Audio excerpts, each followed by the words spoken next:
Cerkovný odbor parochii svätého otca Mikolája u Ruským Kerestúre pýtal do šľebodzenia od ministerstva, že by še služba Boža na kvitnú nedzeľu slúžela u cerkvi i direktno prenošela na Facebooku.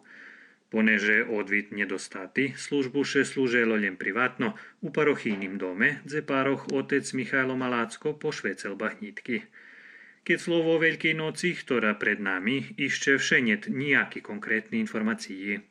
Za šizujúci period máme nejaké naznaky, neviem nič oficiálno, kde by sa dozvolilo hojným panocom, že by odslúžili službu Božu, znači že već automatski by sme mohli i prenošiť službu Božu.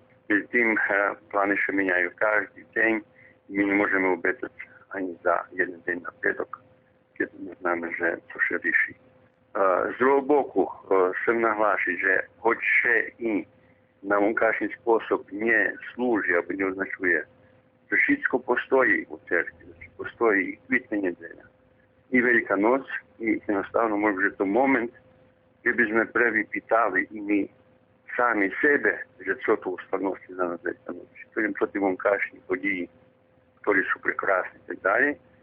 Či to což kad su na njih se mi musíme duboko prežiti u svojej duši i doći do tih vodi, ktorí sú naiste pravdiví, jediní praví o tých plody Veľkej noci. Od oca Malácka tiež doznávame, že nové číslo dzvonoch, ktoré vidze práve na Veľkú noc, bude položené na sajt, tá na taký spôsob bude dostupné všetkým.